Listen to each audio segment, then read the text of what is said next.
Hello, everyone, and welcome back to King's Advisors.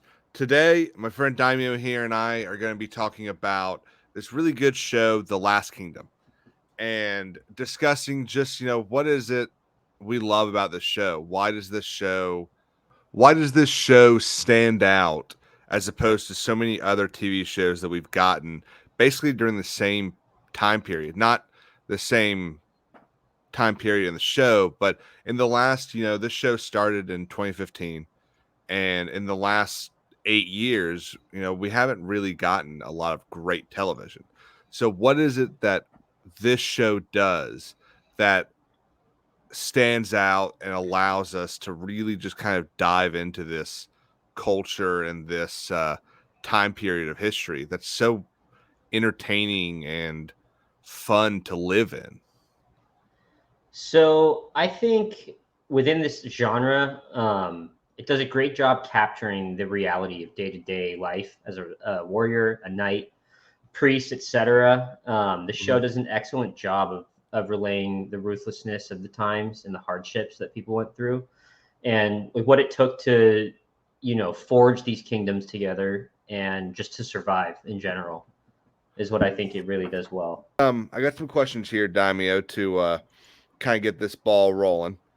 So we kind of already went over what it is about this show that makes it stand out today. But what is it that makes it stand out in its own genre? Well, so I think that the answer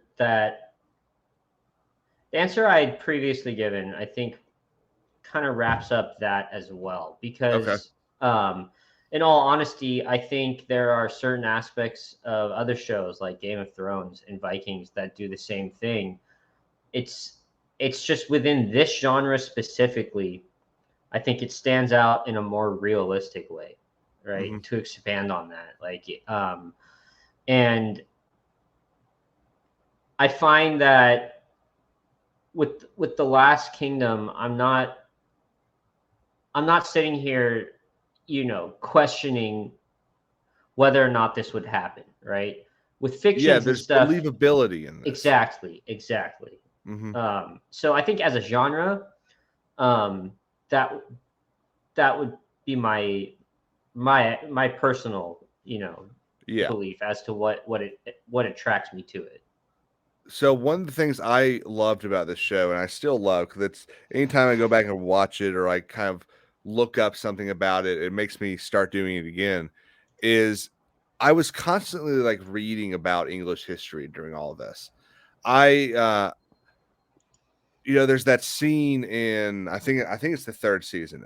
Edward's older. He's fighting Stiapa in the courtyard of Winchester, and Alfred says something like, you need to pay attention. You need to learn how to fight because a fight's coming, or something along those lines. And I just kind of remember pausing and spending like 3 hours reading through Wikipedia Wikipedia articles about the English kings and the fights that came and the Saxon Chronicle and all that. And one of the things that got me was it is incredible how true this story is. Obviously, Uhtred's not a real character. He's a fictional character. But there's so many points in the story that are true that the fiction doesn't really take away from the historical accuracy. There are some things where, okay, we're not. One example is Ethelred. Ethelred is the boisterous lord of Mercia that marries Ethelfled, Alfred's daughter. Everything I have found says that suddenly Ethelred became sick and soon died. So there's no he was hit in the head in battle and his servant killed him. Okay, well, the important part of that story is that he died. Right. His cause of death really isn't the important part of that story. So that's one of those things you can kind of change or work to into your story. Right. And I think they did a great job with that. Um, but kind of talking about that In this show, we see some really important people from English history, not just English, but Danish history as well. From Alfred the Great to Ubba, who is, as Uhtred says after he kills him, the closest thing the Vikings will ever get, or he says the Danes, but the closest thing the Danes will ever get to having a king. Um, how do you've looked into some of this stuff? How do Yeah. you feel about how they were portrayed in this story? So the ability to bring life to written historical figures, um, in my opinion, is highly difficult. You know, this stuff was written by people who are long dead centuries Hmm. ago, right? And Yeah. I haven't read much about the kings and queens of England, but like you said, I've done a fair amount of my own digging and research on Vikings and Viking culture, which is what drew me to this show originally. And it's we don't have a lot of information on these Viking warlords and kings in terms of their personality, but and that's only because the history from the Danish side comes from the Norse sagas, right? Yeah. Which a lot of them were translated and from people who didn't originally speak the language, right? Or Hmm. it was word of mouth. Yeah. It's So the whole translation paradox. exactly. But I think The Last Kingdom did a wonderful job embodying the fear and the power that these Viking leaders instilled, which is the point that you had kind of brought up a second ago. That even if they didn't get the historical accuracy to a pinpoint, they still showed the importance of these different characters. And like Ubba, for instance, they he at one you get introduced to him in season one, like early on, and he has to leave to avenge his brother Ivar. And as long as as much as I know, that is pretty factual that he had a Hmm. brother, like he was related to Ivar the Boneless. Um, He had to go to Ireland, right? yeah, yeah, and Ivar was known for invading Ireland and taking over it and whatnot for a time being. And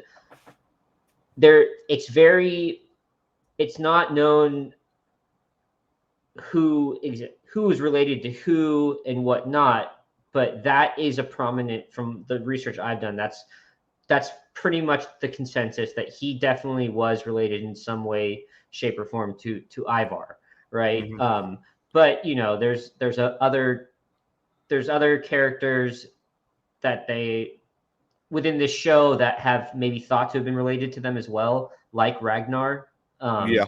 But they take the liberties to kind of build this story, um, and I think they just do a really fantastic job of giving us that just that grittiness and that fear of invasion of these Danes because they were ruthless, Yeah. and Oh, yeah. especially with Ubba, they really show how brutal he was, and how many people feared him.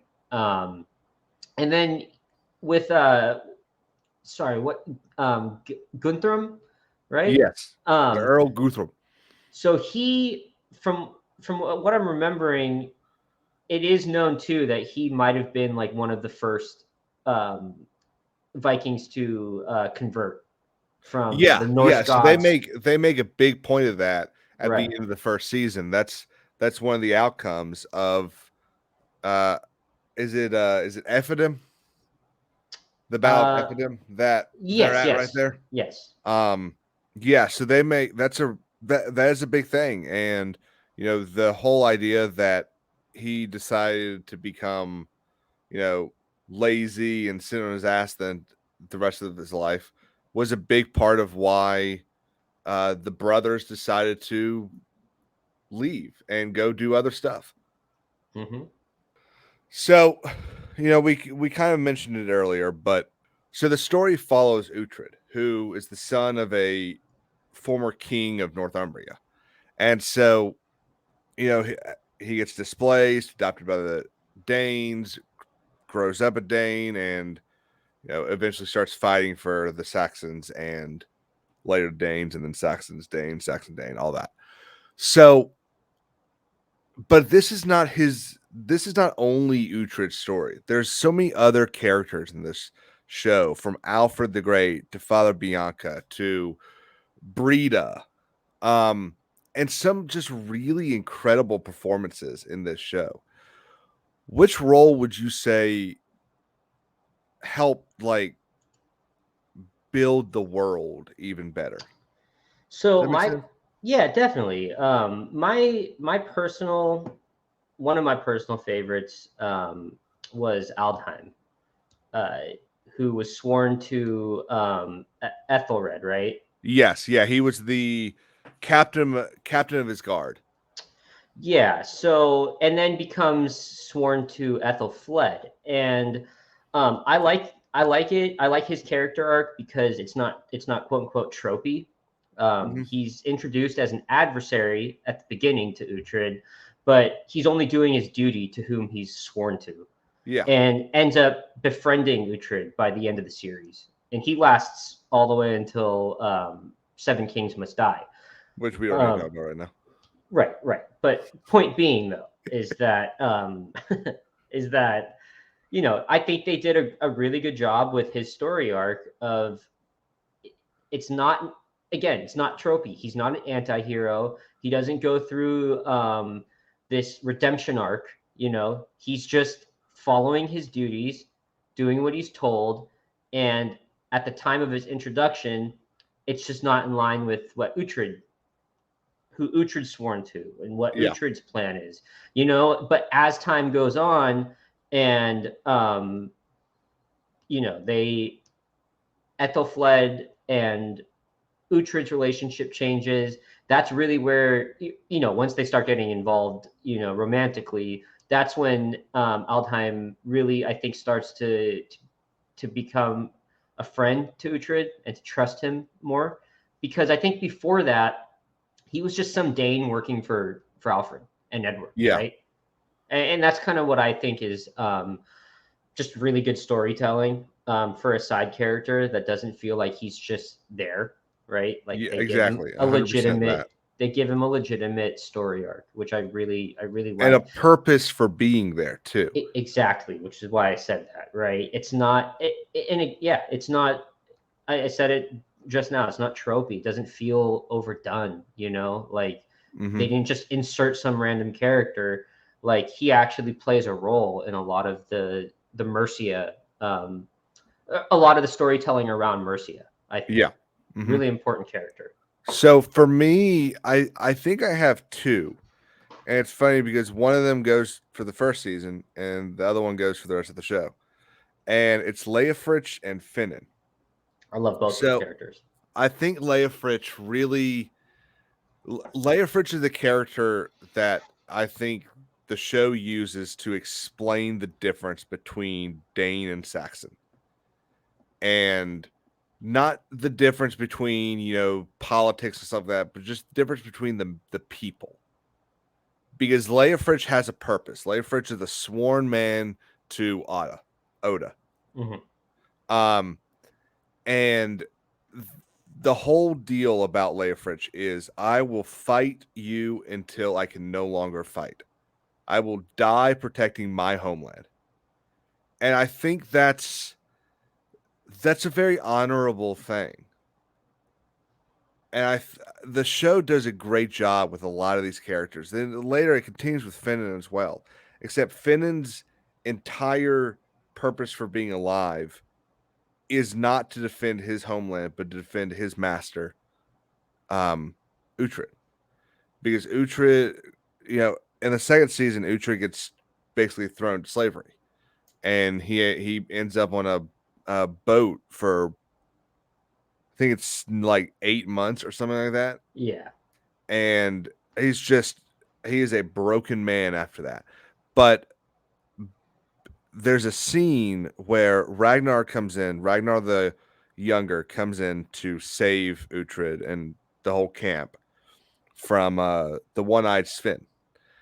And after that, they're all sitting around the fire. And now Ragnar is Uhtred's brother. They grew up together. Ragnar's father adopted Uhtred, paid a price for him and all that. And They're sitting around a fire, and Ragnar asks him, "Are you his brother?" And Finnan looks at him and says, I think we're brothers of a sort." And it's just like you can feel this That gave me shivers. connection that this tragedy has created. Created a And it bond. goes for and Finnan, one of the things I love about this show, and it's something that Marvel used to do very early on, is the screenwriter realized that there was a need for some comic relief. You couldn't be serious Sure. the entire time. And Finnan provides those one-liners that kind of allow for that half-hearted chuckle so that Yeah. you can get on with the seriousness and not be serious the whole time. We don't need to ask ourselves why so serious every day. And But I'd also like to add on to that with the Leofrich. It's kind of your first introduction to the blending of the two cultures, right? yes. And again, why I like Leofrich so much is because they do such a good job showing. You already know who Uhtred is and what Uhtred's about and how he was raised, but Leofrich shows up as just this random guard, essentially, right? That Yeah. He ends up appears to befriending just be a him, guard. but he almost takes him under his wing in an older brother type of way, and they end up becoming just very close friends. And when he gets, when he dies, which I think is I forget which battle it was. He dies in the Battle of Effidam. Yeah. I that was one of the first instances where I was like, no, like one of the characters I love, just but I hate when they keep all the characters you love and there's no sacrifice. But So you don't have to go as far as Game of Thrones, but not everyone should survive. exactly. And I think that's another positive about the show. It's realistic in that sense. Like people were dying, like like you're not going to survive these battles. Like your favorite characters aren't going to always come out unscathed, right? So I just wanted to kind of add on to the Leofrich thing. Absolutely. Well, look, Leofrich is one of my favorite characters of the For show. sure. So anytime I can talk about him, I will. Well, and okay, I want to bring up one scene when they are about to invade. They're sitting on top of the hill and they're getting ready. They're in a standoff essentially with Abba's army, and Uhtred comes back all crazy, looking for his wife and his child, and immediately grabs young Oda and tackles him to the ground, threatening his life. And you see the honor and loyalty Leofrich has in his character because he pulls the sword on Uhtred, knowing damn well he might have to kill him, but knowing Uhtred enough that Uhtred is just going to surrender, Back like off. Yeah. And immediately it goes from his blade to his neck to him returning his dagger, and then they're cracking jokes and having fun, And so, I think it really shows the camaraderie between it's like the first instance of that camaraderie because obviously we know how the history plays out. So I just that character is definitely up there as one of the favorites as well. So there's a lot of swordcraft and fighting in this show. It's a show that's really defined by the blade. Which fight would you have to say is your favorite? Well, funny enough, it's it comes right after that scene, like maybe an episode after what I just spoke about with Leofrich and Uhtred.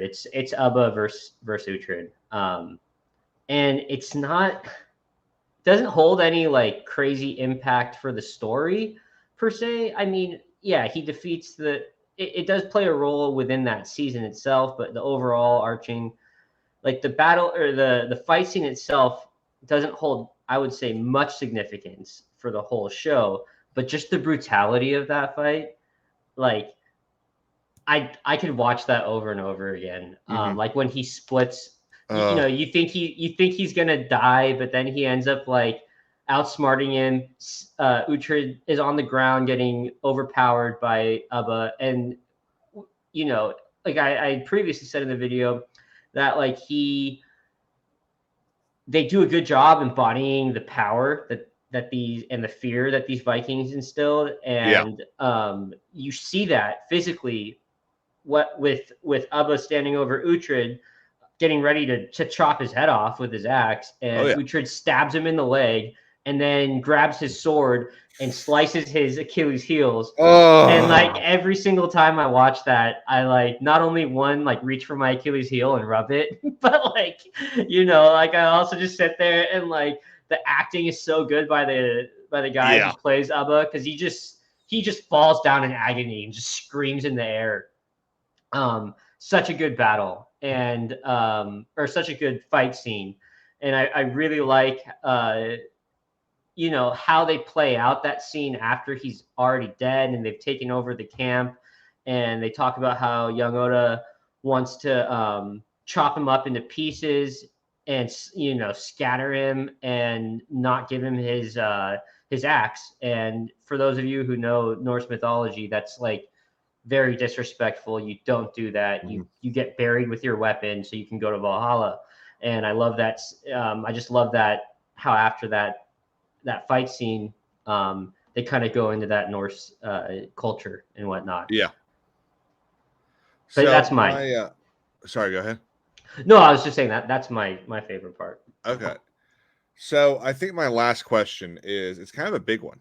Um, what do you think it is about this show and shows like this that go back to when a person's ability to survive and thrive was, for the most part, by the strength of their own hands that just make them so successful and enjoyable to watch? Do you think it's us trying to harken back to a time that our lives today are easier than, probably anyone's life has ever been? For me, I think one of the things is, you look back at stories like King Arthur and his Knights of the Round Table, and King Arthur embodied what it meant to be a knight.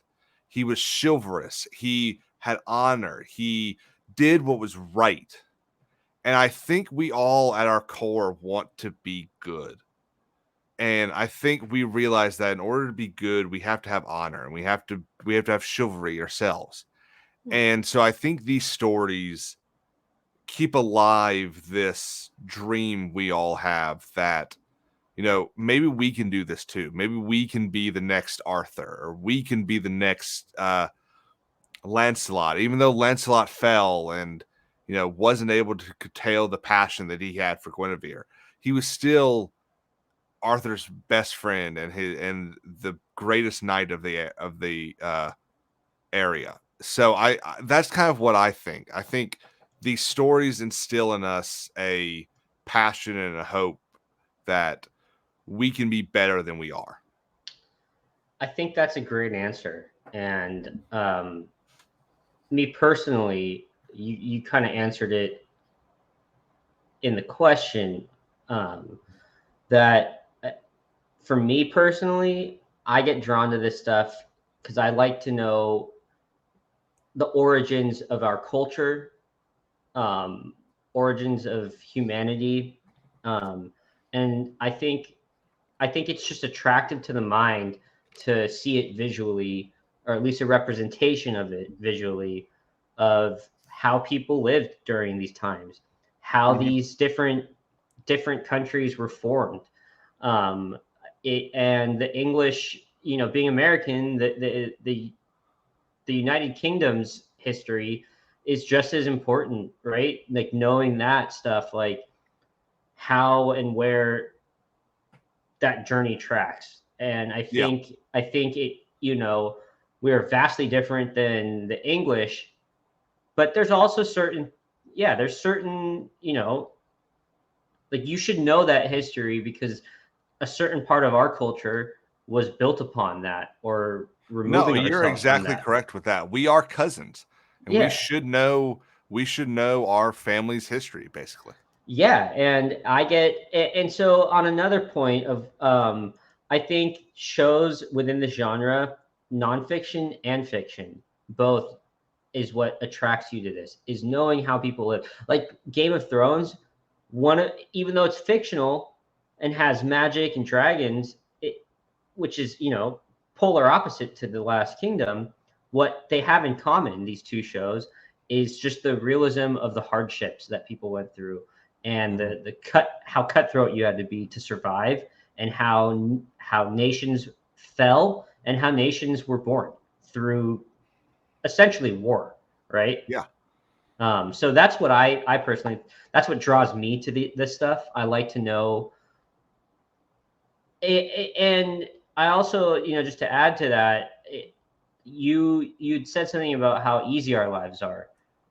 Like that's also what I think, because I mean, just imagine the stenches that the smells alone, Oh God. Yeah.